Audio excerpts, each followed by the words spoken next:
My name is Neha and मैं आप लोगों के साथ आज मार्किंग स्कीम शेयर करना चाह रही हूँ, क्योंकि हमारे बहुत से फ्रेंड हैं जो अभी नए नए सेजेस में ज्वाइन किए हैं और उन लोगों को अभी पता नहीं चल पा रहा है कि किस तरीके से वेटेज निकालना है। तो एक बार आप लोग को सभी को एक हेल्प हो जाए, इस वजह से मैं ये वीडियो बना रही हूँ कि अब आप लोग देखेंगे कि सेजेस में कितने टाइप के हमारे एग्जाम्स होते हैं। तो पहले है FA1, then FA2, FA3, then SA1 and AC2। ये 5 एग्ज़ाम जो है होता है। इसमें से ये 25 और ये हमारा होता है 50 मार्क्स के। ये है मार्क्स। अब हम लोग को इसका वेटेज, अगर आप लोगों को पता होगा, आप लोग देखे होंगे मार्किंग स्कीम वाला एक PDF आया था, उसमें भी लिखा हुआ है कि इस मार्क्स का हम लोग को FA1 का कितना वेटेज लेना है। तो FA1 का हम लोग को 10% वेटेज लेना है, FA2 का भी 10% लेना है, FA3 का भी 10% वेटेज लेना है और SA1 का 30% वेटेज लेना है और SA2 का 40% वेटेज लेना है। अब आप लोग इसको काउंट करोगे पूरा तो ये ओवरऑल 100% वेटेज बन जाएगा। देखिए 40 और 30 70 60 40 एंड 30 70 80 90 एंड 100। तो ये टोटल आप लोगों का 100% हो गया है ना। अब आप देखेंगे कि हम लोग का वेटेज FA1 में 10% कैसे निकालना है। तो यहाँ देखेंगे आप लोग मार्कशीट में कुछ इस तरीके का दिया हुआ है। थ्योरी 20 मार्क्स, प्रैक्टिकल 5 मार्क्स है, टोटल 25 है। ग्रेड देना है और उसका वेटेज निकालना है। तो अब जैसे मान लीजिए कोई भी यहाँ पे सब्जेक्ट है, जैसे कि मान लेते हैं अगर इंग्लिश है, अगर कोई बच्चा थ्योरी में पूरा 20 मार्क्स ले आया तो हम यहाँ पे 20 डाल दिए। प्रैक्टिकल में अगर मान लीजिए वो 4 ले आया तो इसका ओवरऑल टोटल कितना हो गया 24। अब 24 का ग्रेड अगर हम मान लेते हैं A ग्रेड है ना, तो अब इसका वेटेज हम कैसे निकालें, मतलब इस 24 का हम लोगों को क्या निकालना है, 10% वेटेज निकालना है। और टोटल मार्क्स कितना है, टोटल मार्क्स हम लोग का 25 है।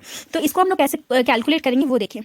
24 मार्क्स लाया है बच्चा कितना में, 25 में, और हम लोग को कितना परसेंट चाहिए 10। तो हम लोग यहाँ पे क्या लिख देंगे 10 और हम लोग इसको सॉल्व कर देंगे बस, और कुछ भी नहीं करना है। तो देखिए इसको 5 से डिवाइड कर लेते हैं। 5 5 जा 25, 5 2 जा 10। अब 24 और 2 को मल्टीप्लाई कर लीजिए और नीचे में क्या बच गया हमारे पास 5। तो 24 और 2 को हम मल्टीप्लाई कर देंगे तो कितना हो जाएगा 2 4 जा 8 और 2 2 जा 4 और नीचे में 5। अब इसको हम लोग डिवाइड करेंगे तो आंसर क्या आएगा 9.6। तो ये आप लोग का वेटेज हो गया FA1 का। FA1 का वेटेज कितना हो गया 9.6। किसके मार्क्स के लिए, 24 के लिए। ठीक है। अब आप लोग देखेंगे कि 48/5 अगर किसी को डिवाइड करना नहीं, कोई ये नहीं कर पा रहे हैं कि कैसे ये 9.6 आया, तो वो भी मैं आप लोग को यहाँ पे दिखा देती हूँ।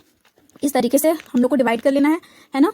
तो 5 से डिवाइड करेंगे, 5 9 जा 45, ये कैंसिल हो जाएगा। 8 में से 5 माइनस कर दिए 3। अब ये 3 तो नहीं कटेगा तो एक पॉइंट लगा देंगे ऊपर। तो पॉइंट लगाने से क्या होता है, एक 0 बढ़ जाता है। 5 6 जा 30। तो ये हमारा हो गया 9.6। तो ये FA1 का हो गया 9.6 एक सब्जेक्ट का 24 का। मीन्स अब आप लोग को हर समय एक चीज़ ध्यान देना है कि अगर कोई भी बच्चा 24 ला रहा है तो उसका 10% वेटेज कितना हो जाएगा 9.6। ये हर समय आप डाल सकते हैं। इसको क्रॉस चेक भी कर सकते हैं 25 मार्क्स के लिए। अगर मान लीजिए कोई बच्चा 25 मार्क्स लेके आया है कितने में, 25 में, तो इसको जब आप 10 से करोगे सॉल्व 10% वेटेज निकालने के लिए तो 25 कट जाएगा, बचा क्या 10। तो मीन्स वो बच्चा पूरा ओवरऑल 10 लेकर के आया है, 10 मार्क्स। ठीक है। तो ये 9.6 इसका 24 का वेटेज हो गया। इसी तरह से हम लोग को FA1 FA2 FA3 सभी के लिए 10% कैलकुलेट करना है। अब जैसे देख लेते हैं SA1 के लिए। SA1 के लिए 30% हम लोग को कैलकुलेट करना है। तो अगर मान लीजिए हमारा थ्योरी है 30 मार्क्स का, प्रैक्टिकल है 20 मार्क्स का, 50 टोटल हो गया कितना 50। अब अगर कोई बच्चा पूरा मिला के 45 मार्क्स लेकर के आया है, ओवरऑल कितना लेके आया 45 मार्क्स, तो हम लोग को इसका कितना निकालना है 30%। तो 30 को आप इससे क्या कर दोगे इनटू, और जो टोटल मार्क्स है उसको नीचे लिख देंगे, क्या हो जाएगा टोटल 50। अब इसको हम लोग क्या करेंगे सॉल्व कर लेंगे तो यहाँ पे निकल जाएगा। तो ये 0 से कट जाएगा। 5 1 जा 5, 5 9 जा 45 एंड 9 एंड 3, 9 3 जा 27। तो ये उसका वेटेज हो गया 27। कितने मार्क्स के लिए 45। अगर कोई बच्चा SA1 में 45 मार्क्स ला रहा है तो उसका वेटेज कितना हो जाएगा 27। तो इस तरीके से हम लोग को वेटेज निकालना है। Thank you.